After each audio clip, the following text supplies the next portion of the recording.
Welcome, and thank you so much for joining us today as part of the 113th Annual ASDAR State Conference. My name is Angie Dennis, and it's an honor to serve as ASDAR Commemorative Events State Chair. I'm also Regent of Little Rock Centennial Chapter. I want to say thank you to Madam State Regent for all your outstanding work on State Conference and to the amazing VIS team for everything that you're doing to make this possible for us. DAR is partnering with the Society of the Honor Guard of the Tomb of the Unknown Soldier to observe the 100th anniversary of the Tomb of the Unknown Soldier in Arlington National Cemetery. The commemoration will take place at 11 a.m. on November the 11th, 2021. I do have a small personal connection with Arlington National Cemetery that I'd like to share with you. My dad, retired Army, 2 tours of Vietnam, as his very first job in the Army, worked funeral services at Arlington National Cemetery. Right before he retired, he went back to leading funeral services. Today, we are thrilled to have Mr. Tom Tudor joining us. Mr. Tudor served as the sentinel and commander of the relief at the Tomb of the Unknown Soldier in Arlington National Cemetery from February of 1969 until Memorial Day of 1970. He began speaking about Arlington and the tomb in 1987 and has spoken to hundreds of groups in 24 states, including the National World War II Museum in New Orleans, the Ford, Hoover, and Eisenhower libraries. Tom is immediate past president of the Society of the Honor Guard, Tomb of the Unknown Soldier, and is a member of its board of directors. On a really neat side note, Mr. Tudor's mother was recording secretary for the Enoch Ashley Chapter right here in Arkansas. How awesome is that? Right after Mr. Tudor's presentation today, there will be a question and answer segment. At that time, please look at the bottom of your screen and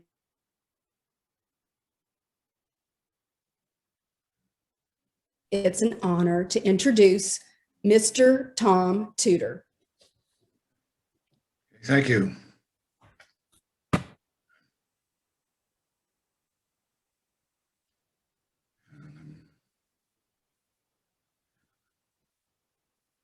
And I'm looking to share my screen right now.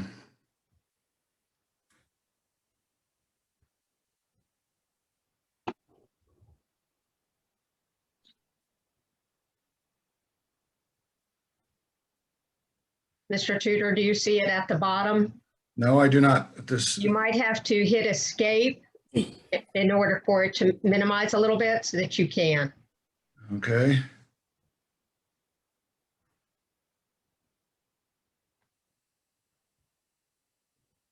I have to hit escape or you? No, sir, hit escape. Your Okay. escape key, it'll just Okay. minimize your screen and then hopefully you can see your green share screen. Okay, I'm not seeing my green share screen.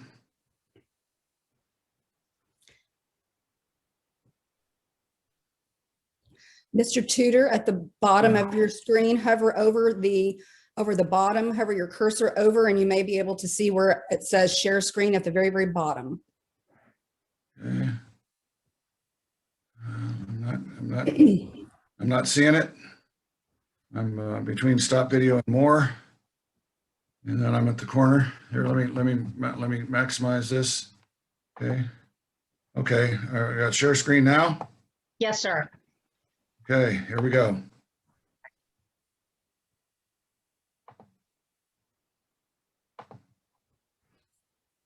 All right. I was given a huge gift as a 20-year-old soldier in the United States Army.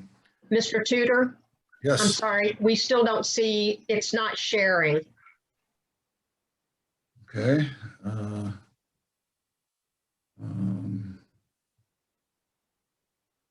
Okay.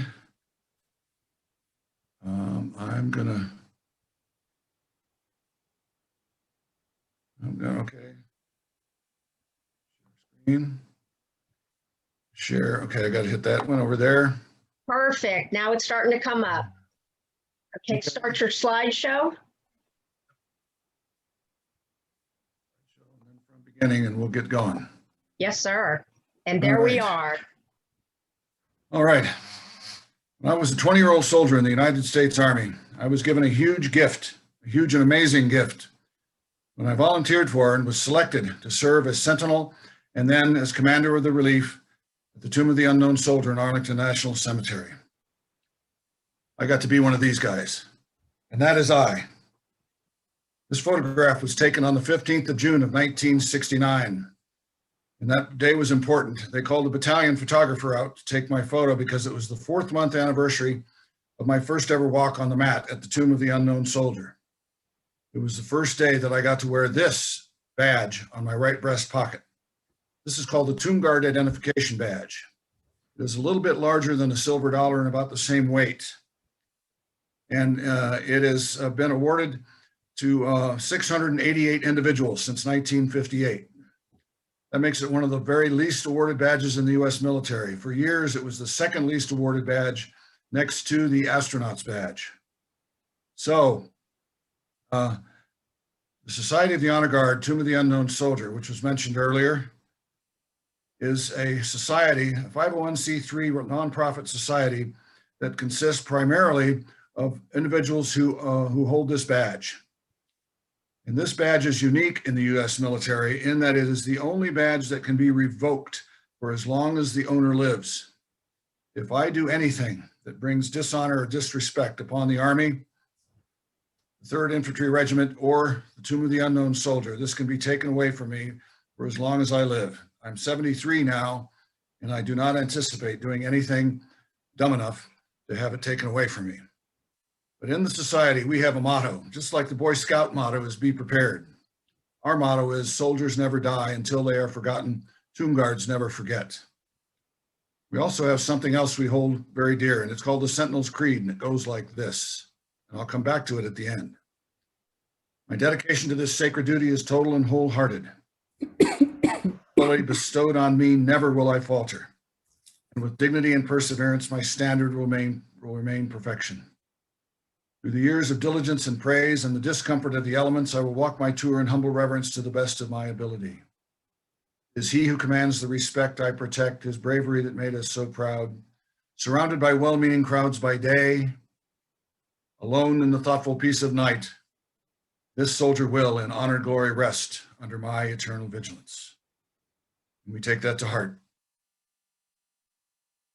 Tomb of the Unknown Soldier was born out of the First World War. The United States of America lost 116,000 men in that war, 63,000 battle deaths, 53,000 other deaths.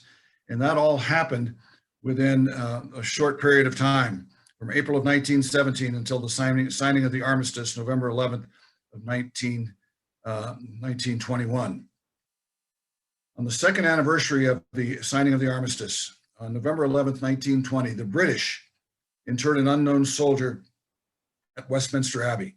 They had lost nearly 900,000 men, 400,000 of whom were missing in action. Nothing to bring home and bury. The French lost nearly 1.4 million, and they buried their unknown on that same day.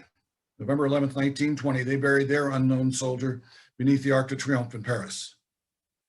Then, in December of 1920, after the French and the British interred their unknowns, and legislation was introduced into Congress to authorize the burial of an unknown soldier from the United States of America in Arlington National Cemetery on November 11th, 1921, on the 3rd anniversary of that, the signing of the armistice.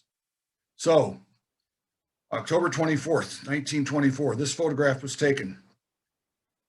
The small town of Chalon-sur-Marne, France, at the Hôtel de Ville, which is the town hall. And at the town hall, 4 sets of remains from 4 different American cemeteries have been brought to this place in the foyer behind the 3 doors there you see, and placed in 4 identical caskets. And the Sergeant Edward F. Younger, an American soldier, highly decorated American soldier from the Great War, was given a spray of white roses to lay upon one of those 4 caskets. And he chose one of them, and that one is the one coming out on the 24th of October, in time to arrive in Arlington by the 11th of November of that same year of 1921. So So here is the casket with the flowers used to select it. Those flowers stay with the casket all the way across the Atlantic Ocean and into the grave. Those will go into the grave with the casket. And of course, behind the casket bearers, walking there is General of the Army's John J. Pershing, who incidentally is buried in Arlington National Cemetery in Section 34. So the train took the unknown soldier to Le Havre, which is a French word for the harbor, which is where it was loaded aboard the USS Olympia. USS Olympia had been Admiral George Dewey's flagship in the Battle of Manila Bay in 1901. And here is the casket going aboard. It's been handed over to the Navy, and the casket is being taken aboard with the roses used to select it, sitting on top. All the way across the ocean, it was a rough crossing. They had to lash down the casket on the deck to keep it from going overboard. And the description, I've read a detailed description of the passage, and it was a very rough one. And they came dangerously close to capsizing the Olympia in rough seas in the North Atlantic. Then to Arlington. And then on the 11th of November, now the ceremony was supposed to happen at 11 a.m. to echo the armistice, which took effect at 11 a.m. on the 11th day of the 11th month of 1918. And President Harding was caught in a traffic jam, and he couldn't get there at 11 o'clock. He was about an hour and a half late getting to the ceremonies. And because of that, that was the beginning of the impetus to build the Memorial Bridge. The Memorial Bridge was not in existence at the time. The Long Bridge south of Arlington and the Aqueduct Bridge up in Georgetown were the only two ways across, but Harding's car got caught in a traffic jam, and they came across the Long Bridge and got there quite a bit late for the ceremony. But this is John J. Pershing dropping a fistful of soil in on top of the casket. The bottom of this crypt has a layer of soil 2 inches thick from the battlegrounds of France, so that this American soldier will lie forever on the French soil he died defending in 1917 and 1918. And the tomb was not guarded initially, and this is what it looked like. So in 1925, in November of 1925, a veteran of the Great War came around the corner of the National Memorial Amphitheater and saw a family with a blanket spread out on top of this structure, having a picnic lunch. And he chased them away. And he immediately went to the White House, walked up through the gate of the White House, walked up the door, rang the doorbell, and actually got in to see then President Calvin Coolidge and explained the situation. And Coolidge authorized the next day for a civilian guard to be placed at the tomb to keep people away from it. Okay, so about a little over 3 months later, March 25th, 1926, the United States Army took over guarding the tomb of the unknown soldier. The Army is the only service that has ever guarded the tomb. Often when I tell people I was a guard at the tomb, they say, you were in the Marine Corps. I said, no, I have the utmost admiration and respect for the U.S. Marines, but the Army has always guarded the tomb. 2 reasons. The Army is slightly the senior service, and Arlington National Cemetery is administered by the Department of the Army. In 1931, this tomb replaced this tomb. So this tomb was put in place in late 1931 and dedicated in early 1932. It has 3 wreaths on each side, each wreath indicating one of the major battles that the U.S. fought in during the First World War. And the 3 figures on the end, on the far left, peace with a dove in her left hand, valor with a sword in his right hand, and victory in the middle, embracing them both. So in 1937, the tomb was guarded only in the daytime hours. But in 1937, it was discovered that people were coming into the cemetery at night with hammers and chisels, knock pieces off of the wreaths and the figures to take home as souvenirs. Those damages were repaired. And of course, immediately upon discovering that fact, a 24-hour guard was posted, and the tomb has been guarded nonstop, 24/7, ever since midnight, July 2nd, 1937. We're coming up on 84 years this summer of the tomb being guarded 24/7. Now there were there was an email that went around in 2002. Hurricane Isabel came up the East Coast in 2002, and the Pentagon gave the tomb guards a contingency plan. If some of those trees, those are big trees you see in the background, if some of the big trees started coming down around the tomb and near where the guard was posted, that they could withdraw to the National Memorial Amphitheater, which is the building that you see to the left, and keep visual contact through the windows with the tomb. But nobody took that precaution. They stayed out. They didn't refuse orders, but they stayed out. And the tomb has been guarded in person ever since. And I had the honor and privilege of 15 and a half months of that continuum of protecting this place from those who would do it harm or disrespect it. So in 1958, unknown soldiers from Korea and World War II were brought together aboard the USS Canberra off the Virginia coast. The center casket is the, in the center casket are the remains of a Korean War unknown. That selection was made in Hawaii because all of the unknowns from Korea were in one place. They were at the National Memorial Cemetery of the Pacific, or the Punch Bowl on Oahu. And so on May the 16th, that choice was made by Colonel Glenn Eggleston. And then the two outside caskets. One of those, I can't tell you which, is from the Atlantic Theater of Operations, and one is from the Pacific Theater of Operations. There were 13 candidates brought to a place in Epinal, France, the Epinal American Cemetery near the Vosges Mountains in southern France. And there were 6 candidates brought from the Philippines and the Punch Bowl to Hickam Air Force Base on Oahu, and chosen on May the 12th of that same year. So these this casket on the right is being chosen by Corpsman William Charette, who was at the time the last Medal of Honor recipient, enlisted man in the U.S. Navy. The casket on the left, those remains will be buried at sea shortly after this ceremony is completed. Then the caskets are brought to the Naval Gun Factory, and from the Naval Gun Factory to the U.S. Capitol, where they will lie in state for 48 hours. And each casket will spend 24 hours on one of the pedestals.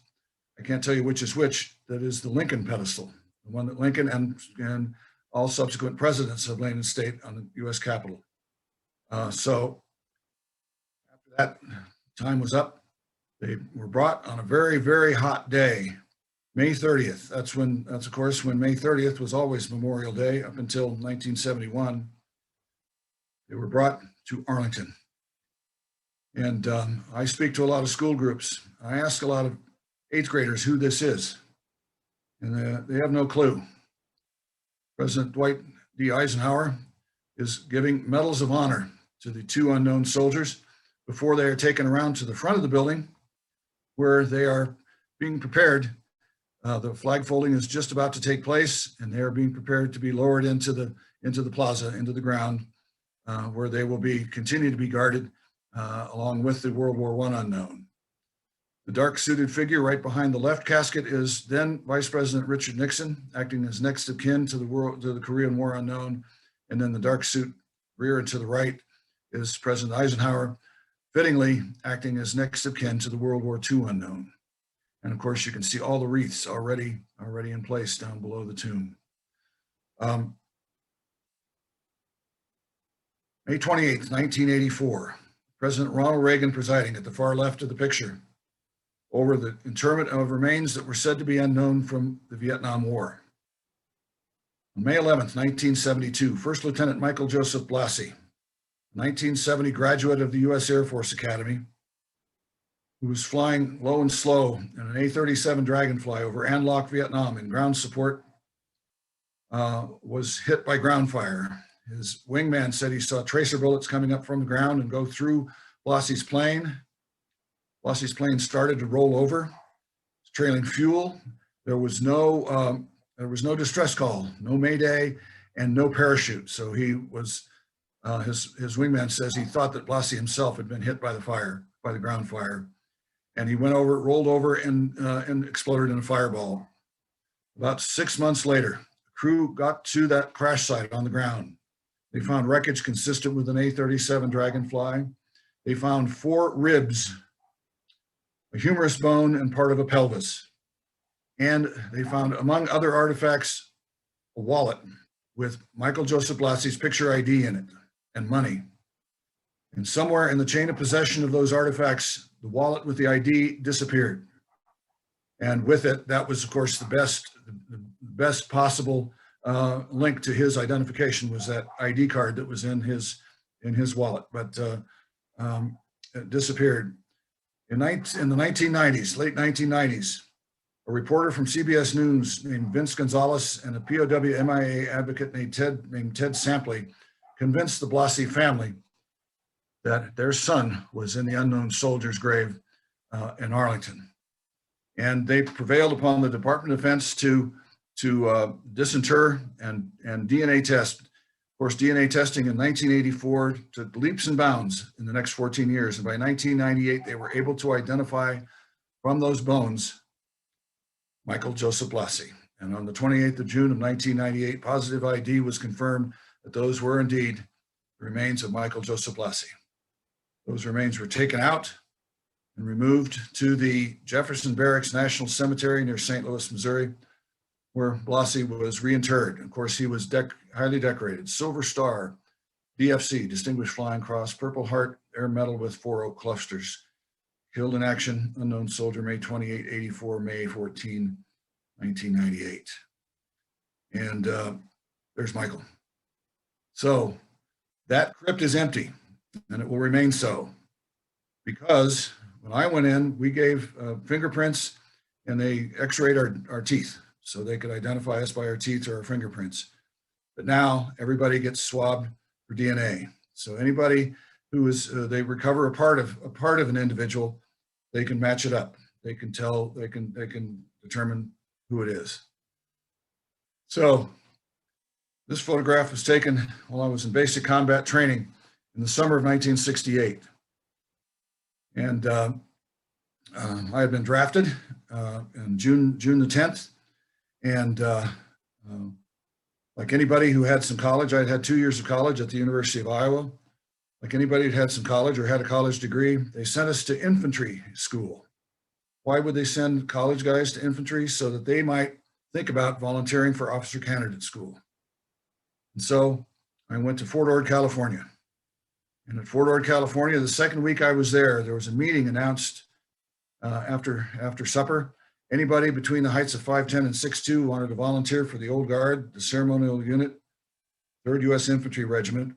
It does ceremonies in Arlington and in Washington, D.C. area. Reported to a building, watched films on the U.S. Army drill team, films on the Tomb Guards and the caisson platoons, and filled out my card, handed it to the sergeant, did an about face and walked away, and I never heard anything. But 7 weeks later, when orders came down, I got out of about 50 guys in my unit that went to that meeting, I was the only one who went to Fort Myer, Virginia. Now, when I got to Fort Myer, there were 900 individuals in that battalion, but only 12 doing this job, walking the mat at the Tomb of the Unknown Soldier. So I volunteered 3 more times and finally got orders in February of 1969 to report for duty at the Tomb of the Unknown Soldier. And after I was trained, and my training was ongoing for several months, after I was trained up to where they felt I could go out on the mat during the daylight hours when the public was there, I went out on the mat for the first time on February 15th, 1969. And this photo, again, was taken the same day, 4 months later, on June 15th of 1969. I walked the mat for 8 months.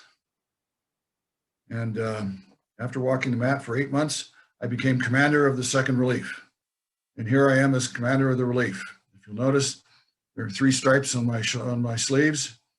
And then on the right, you see under my right arm, there is a .45 automatic. The only person who is authorized to carry live ammunition at the Tomb of the Unknown Soldier is the commander of the Relief, who carries a full clip of 8 in his is sidearm. So people think that the rifle, the M14 is loaded. It is not. And if you know anything about weaponry, you know that when the commander of the relief inspects that weapon, there's no ammo in that weapon. It'd be falling out on the ground if there were. So this is the National Memorial Amphitheater. It seats 5,000 people. It's a beautiful, beautiful structure made out of Danby, Vermont, from Vermont marble. And for the 24 hours that your relief, we have shifts, 3 different shifts. 24 hours that your shift is on, you stay in, and while you're not on duty, you are in the basement of the center portion of this building. So there are quarters down there that have pressing machines, that have places where you can polish your shoes, clean your, polish your brass, and do all that stuff. And this is where we stayed from 7 a.m. until 7 a.m. the following morning. So when we went off duty, the next relief would come in and replace us. And we had either barracks, we had barracks at Fort Myer that we stayed in other the days that we were off duty, unless you were an E5 or higher and had accommodations either on post or off post, family accommodations. So when we came up the stairs from our basement quarters, when we came up the stairs, and as soon as we stepped foot out that door, we were in the world of total discipline. And that discipline included no facial movement whatsoever. We did not move our face once we stepped out of those quarter doors and came up to the plaza. So I'm going to take you up to the top of the tall part of this building and the far end, and we're going to look down in front of this building, and here's what we see. And this is where the Sentinels does his business. This is where the Sentinel patrols. So you see the large block in the center. That is the capstone for the World War I unknown. And it says on the front, "Here rests in honored glory an American soldier known but to God." The center slab in front of it is the empty Vietnam crypt. And that crypt cover now says, "Honoring and keeping faith with America's missing servicemen, 1958 to 1975. The far left crypt is the Korean War unknown, and the person in there is representative of the nearly 8,000 who went missing in the Korean War. And then the right-hand rectangle, or the right-hand crypt, is the crypt of the World War II unknown, and that individual is the representative of the 78,750 who went missing in that war, whose families did not have any remains to bury, no grave to mourn at, but this is their representative. So if you see the black strip, that is what we call the mat. And that mat is vinylized rubber. It has ribs, so it gives us a little bit of traction. It is replaced twice a year. And this is where we walk 21 steps, halt, face, stand for 21 seconds, face back down the mat, the opposite direction, change shoulders with the weapon, moving the weapon from the inside to the outside. So the weapon is always on the outside shoulder, away from the tomb. Stand for 21 seconds, walk 21 steps, halt, face, stand for 21 seconds, and do it all over again. And I computed once that in 8 months walking the mat that I passed in front of the tomb about 20,000 times. So every time I passed in front of the tomb, I clicked my heels 2 times. So that's 40,000 heel clicks there. And then walk back down the mat. And the Sentinels walk in such a way, if you've been to the tomb, you've noticed, they walk in a glide so that they are not appearing to bounce up or down or move side to side. That head, the head is supposed to look like it's on a wire going down the mat. Then at the far left of the frame, what you see is a little structure that is called the Sentinel box, or the box. And that is where the Sentinel is placed during a wreath laying ceremony. And wreath laying ceremonies in the summer are performed multiple times a day, sometimes twice an hour. Guard is changed from October 1st to April 1st. Through the fall, winter, and early spring hours, early spring days, the guard is changed every hour on the top of the hour. Then from April 1st through the late spring, summer, and early fall, the guard is changed every half hour on the top and the bottom of the hour. So then at night, the guard is posted for 2 hours at a time. And as soon as the cemetery is closed, the sentinels change from dress blues into battle dress uniforms, what we call fatigue, or we used to call fatigues, or olive drab uniforms. Now they call them battle dress uniforms. And so we patrol this area 2 hours at a time at night, and then 2 hours on, 6 hours off, 2 hours on. And then usually at night you got, if you were unlucky, you got three times, but usually you just got twice, the 2 hour shifts at night. And the amazing thing at night, I was there before the lights were installed. Now they have lights that illuminate this at night.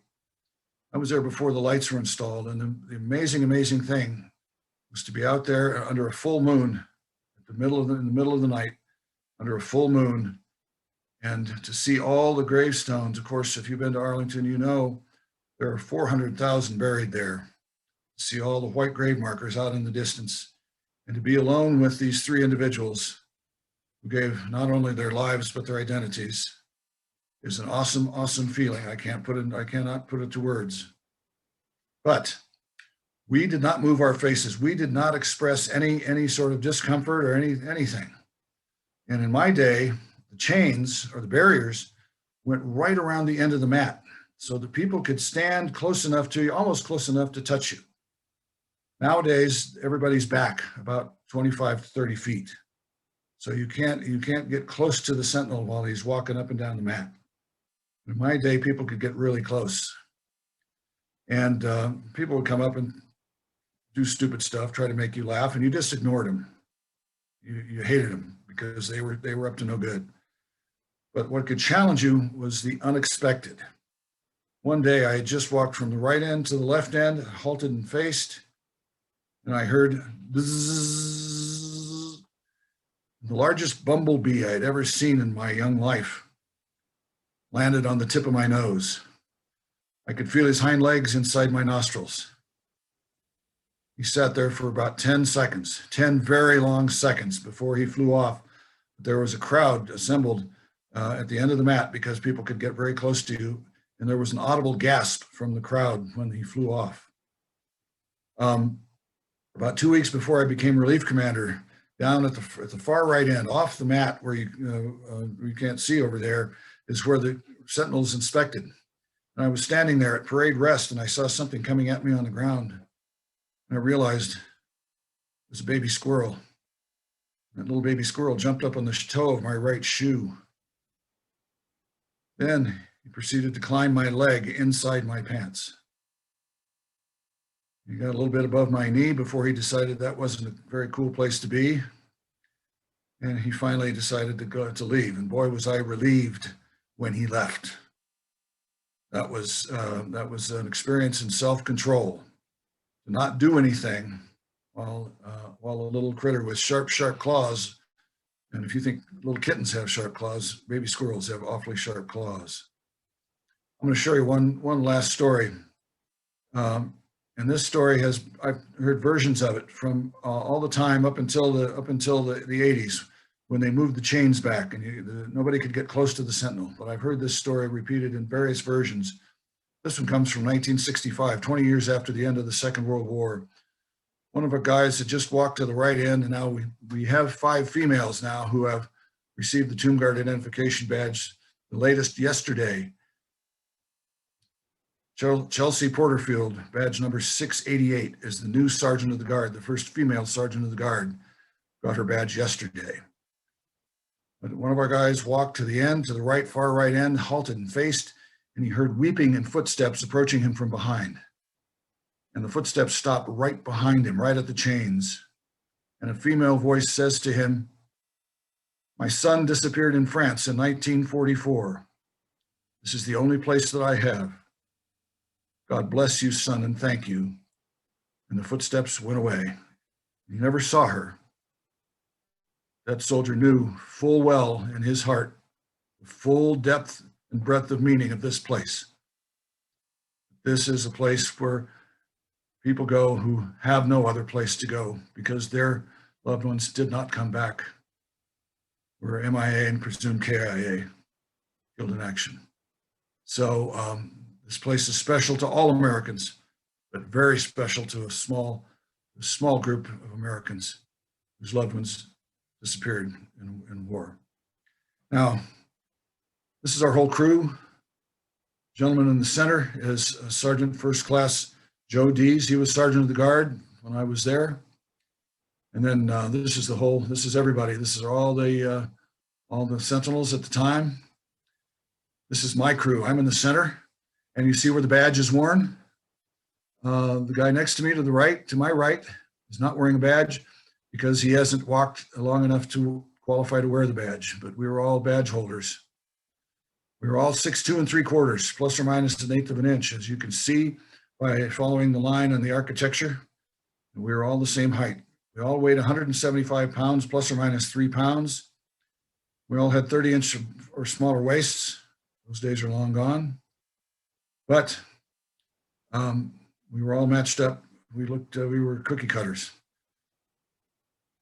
When we return to the Sentinel's Creed, dedication to this sacred duty is total and wholehearted. In the responsibility bestowed on me, never will I falter. And with dignity and perseverance, my standard will remain perfection. Through the years of diligence and praise and the discomfort of the elements, I will walk my tour in humble reverence to the best of my ability. It is he who commands the respect I protect, his bravery that made us so proud. Surrounded by well-meaning crowds by day, alone in the thoughtful peace of night, this soldier will, in honor glory, rest under my eternal vigilance. Simon, 1971. We don't know who Simon is, a member of the general public who handed this poem to one of the relief commanders in the spring of 1971.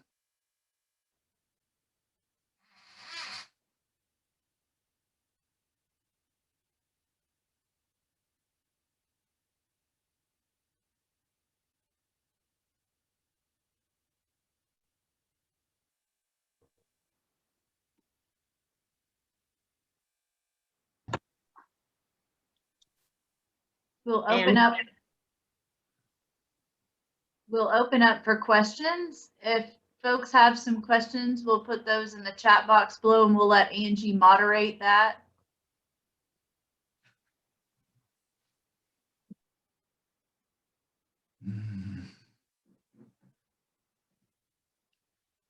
My privilege.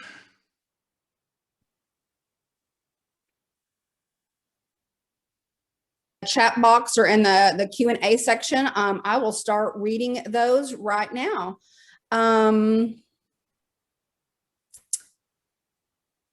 Let's see. Of course, we have everyone is commenting how much they love this so much. So thank you for joining us for that.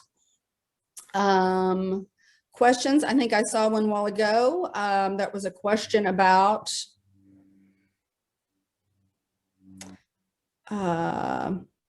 again, if you have any questions, please enter those in and I will read those.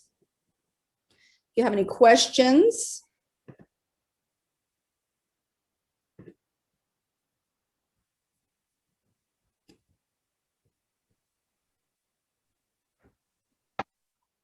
There's a question at the top, and our Arkansas connection, was Senator Tom Cotton, Linda White asked, was Senator Tom Cotton awarded the Honor Guard badge? No, he was not. He was an officer, and he was our guest speaker at the reunion in 2016 when I was president. And I sat next to him at the head table, and his comment was, this job is too important to give to officers. He also says that in his book. If you have a chance to read his book, it's very, very entertaining, very enlightening book about the old guard. He was not assigned to the tomb. He was assigned to one of the line companies as I believe he was a company commander. And Mr. Tudor, as I'm reading these on here, I just want to let you know, there are too numerous of everyone is saying thank you for the presentation. They've learned so much. They're very moved and spellbound by your story, and thank you for your service. This is overwhelming by numerous ladies on here today during this meeting.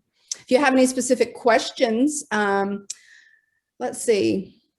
There is one from Becca that said, would a special visitor be allowed in the dorm area? You would have to know somebody.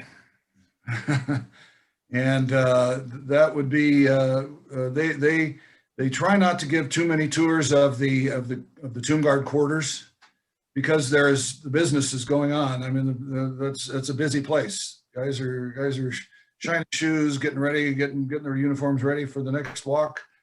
And even for me as a former Tomb Guard, as an officer of the society, I have to make a reservation if I'm going to go into the quarters with my daughters or my wife. Mr. Tudor, there's another question from an Arkansas daughter. How were the number of paces per direction determined?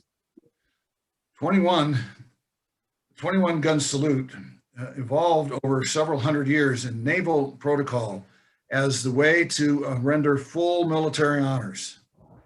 And so the 21 gun salute, and if you want to read, there's about a 5-paragraph explanation at arlingtoncemetery.mil is the official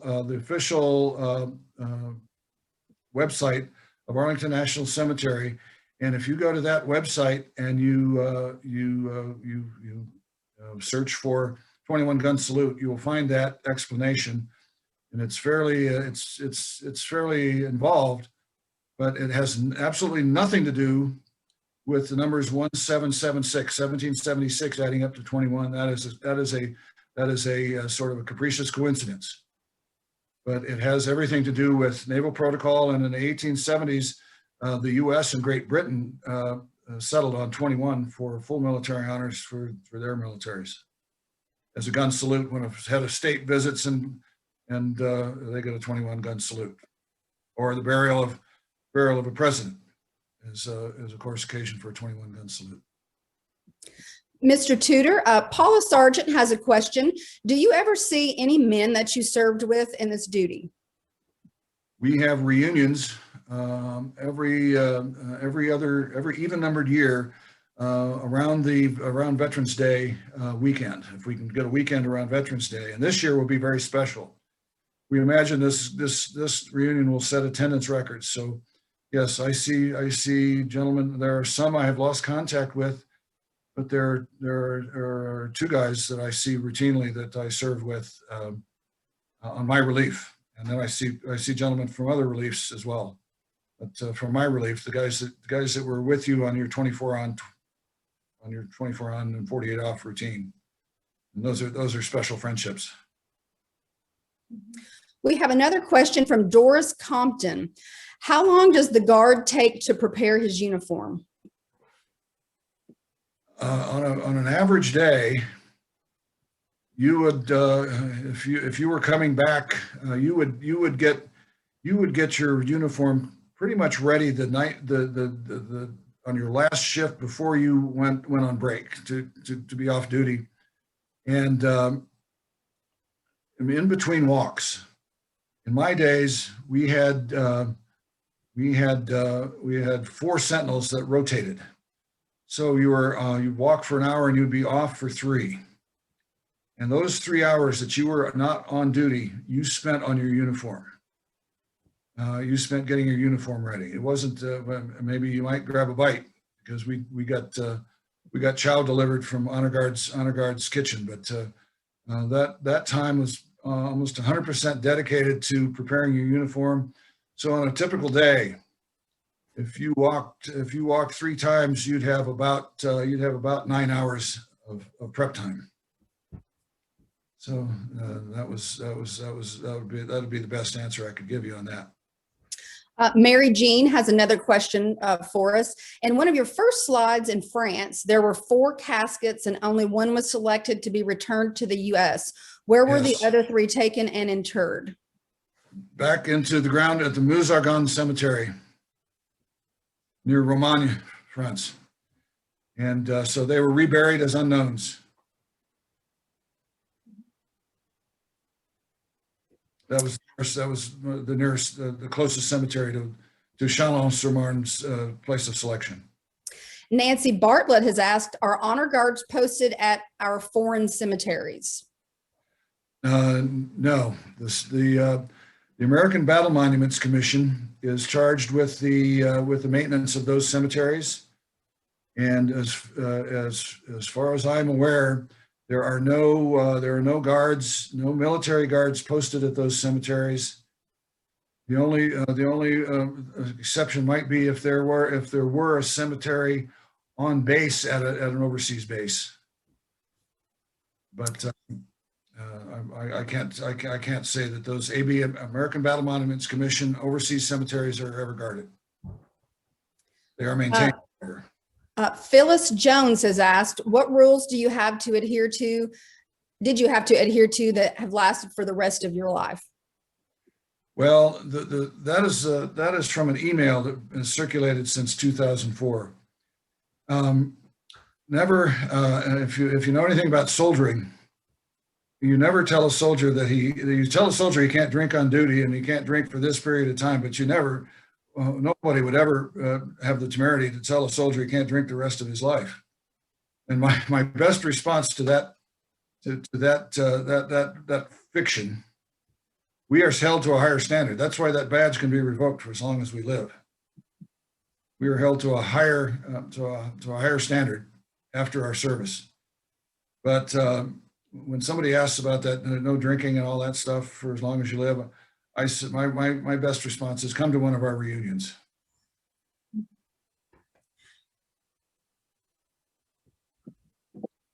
Because you will observe. I believe I could safely say you will observe a few drinks being consumed. Allison Holland asked, what's the average length of service? It varies. And in my day, we were probably over 50% of us were draftees. And so it took a while to get to the tomb. We didn't get to the tomb right away. So I got to the tomb pretty quickly. And I had 15 and a half months left before I was released from service. So the longest I've ever heard of anybody being an active sentinel was 3 years. And his name is Shane Vincent, and he holds records. He's from Wyoming. He holds records for the most walks ever, and most guard changes ever, I think, as well. But I would say 12 months to 36 months would be a good span. Mr. Tudor, Nita McDonald has a question. Can you tell us the procedure of the changing of the guard? The first thing that happens is the relief commander leaves the quarters, goes upstairs, and 1 minute after him, the sentinel comes up. The sentinel that is coming onto duty, and the relief commander goes out to the plaza, goes to the center, and addresses the crowd, and explains that the ceremony you're about to witness is the changing of the guard. It's requested that visitors remain silent and standing, and goes through what we call the spiel. And meanwhile, the sentinel is positioning himself where the relief commander will come back to the sentinel that has not yet been posted and will do the inspection of his uniform and his weapon. Then they together will forward march onto the mat. And then once they are on the mat, that's when the orders are given that execute the changing of the guard. Finally, the last thing that happens is the orders are passed. The sentinel that is coming off says, "Post and orders remain as directed." And then they go through several facing movements, and then they begin. They post the sentinel. The sentinel takes 2 steps onto the mat, and that guy or that gal is on duty for either the next half hour, for the next half hour or hour, depending on what time of year it is. Cindy Smith has asked, do you have more than one uniform during your 24-hour shift and change in between the walks? we had two weights of uniforms. We had winter wool, and we had two of those, and we had three summer wools. And they were all dress blues. Daytime wear is only dress blues only.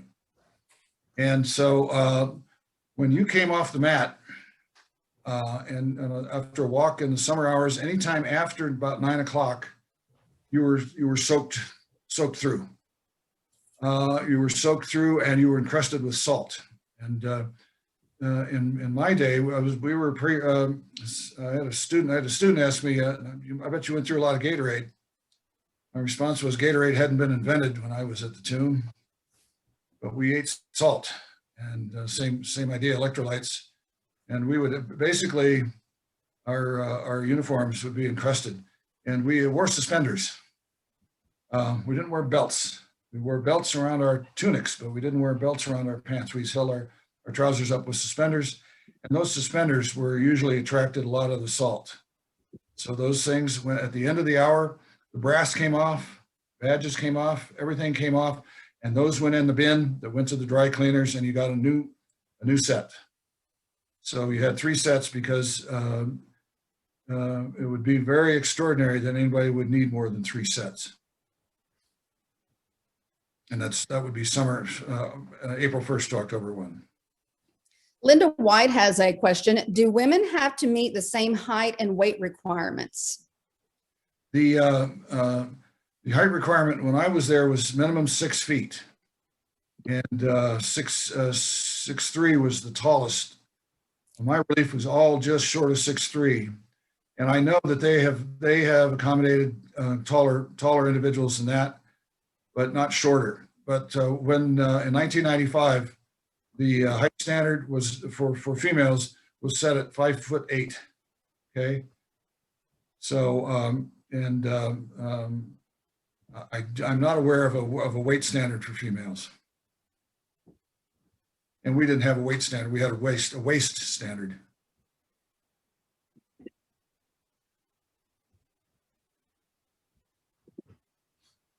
But I tell you what, if you want to lose weight, try doing that job for a few months. Janelle Mongno, Honorary State Regent, has mentioned in the Women's Memorial at the base of Arlington are three sisters structures monuments in the Hall of Honor made from the same material as the tomb to represent the women lost in wars. And she says she doesn't recall the name of the material. The Tomb of the Unknown Soldier, I'm from Colorado, and the Tomb of the Unknown Soldier, the big block, was quarried out of the quarry at Marble, Colorado. And the name of the quarry is the Yule Quarry. And it's called Yule Marble, Y-U-L-E, just like a Yule log, named after its original claimant was a miner named George Yule, Y-U-L-E. And that is up at Marble, Colorado, and that's on the Crystal River, not too far from Redstone and Carbondale, Colorado, if you're familiar with that area. It's not easy to get to. Doris Compton asked, what happens if the Sentinel does not pass inspection? In the very, very rare situation that Sentinel's brass, say for example, the brass was located in the wrong place, the relief commander would send him back downstairs to fix it, and then that Sentinel would return. If it wasn't fixable, another Sentinel would be dressed up, ready to come up, dress up and come up. But that never happened when I was there in 15 and a half months that I was there. But that's the protocol, is to send the Sentinel down to fix what's wrong, down to the quarters. And I very often get, what if you get sick, you know? Well, too bad, so sad, you're dead. You tough it out. We toughed it out. And I tell you what, in August in DC, if you've been there, it's like Arkansas summer. It's hot and humid. those hours, that 1 hour back in the day when we walked a full hour all year round, those hours were very, very long in July and August. As a follow-up to that, a couple of people have asked, while you're walking, what is it that you're thinking about? When you're new at it, you're thinking about every little movement you're making. You're thinking about, is my thumb in the right place? Is my so a lot of guys would agree that after walking the mat for about 4 months, you stop being consciously aware of what you're doing, and you kind of get to the point where you're automatic.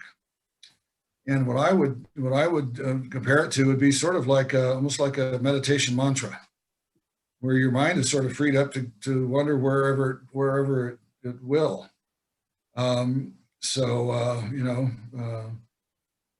Sometimes, of course, you're always aware when there's a crowd present. You're always aware of any movement. You're always listening and looking, and your eyes are straight ahead. But if something catches your eye, you can look away and look at what's the problem is.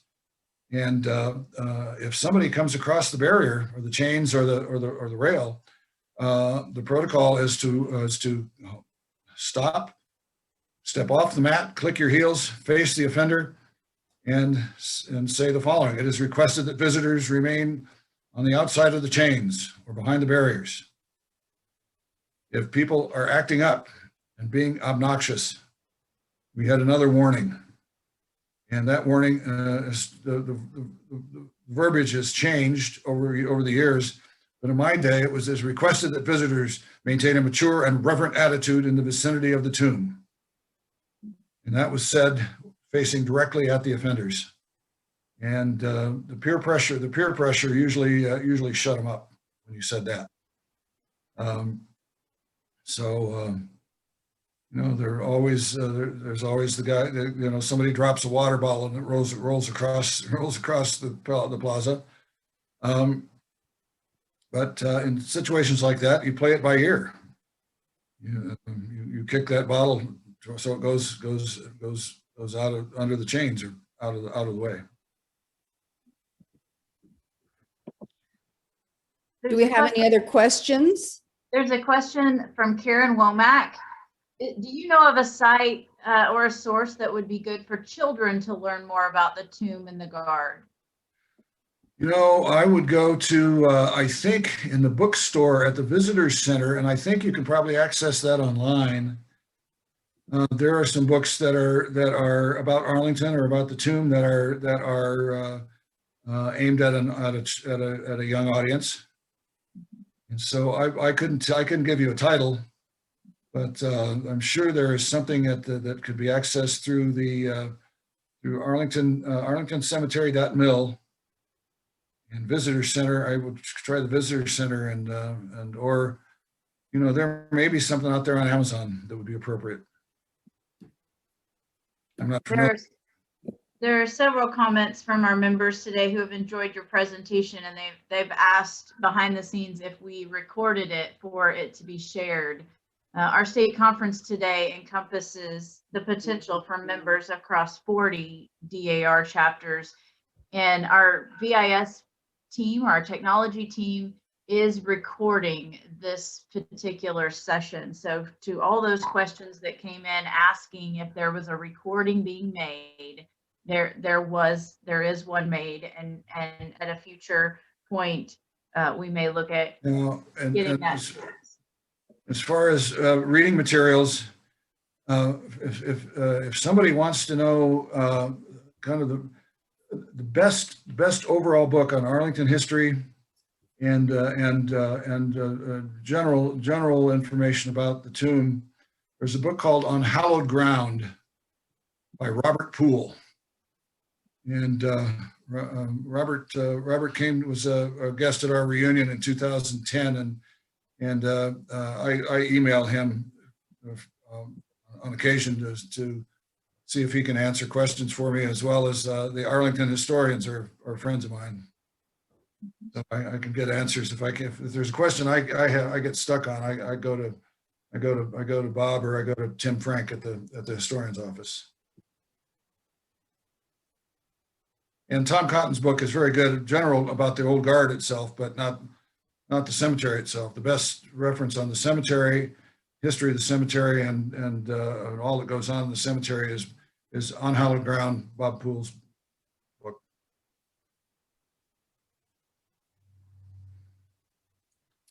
Do we Are have there any other questions at this time?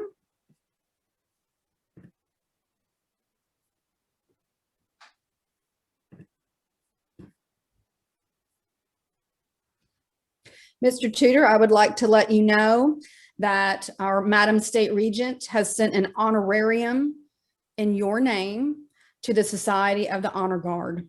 And we are so honored to have you with Thank us. you. And again, thank you for your service. And that usually honoraria go into our scholarship fund. Excellent. Thank you. Wonderful. And there's anybody that you run into from the Enoch Ashley chapter, my mother's name was Marie Rosine. She left the area in about 2001. She passed in 2005, but she was recording secretary for, I think, a fairly long time. Enoch Ashley. Mr. Does Tudor, anyone have any other questions at this time? as State Regent, I want to thank you for making connections with us and being part of our Arkansas DAR State Conference. We appreciate it. This is the pinnacle of that. We are finishing up with our state conference now, and I'll make some final announcements, but I really appreciate you being our final speaker of the event. It was a good one, I know, and I know our members enjoyed hearing you and also being able to have questions with you. Okay, and I will, I'll leave your screen. Thank you. Thank you. Thank you, Madam State Regent, for the opportunity to serve. Thanks for having me. Bye.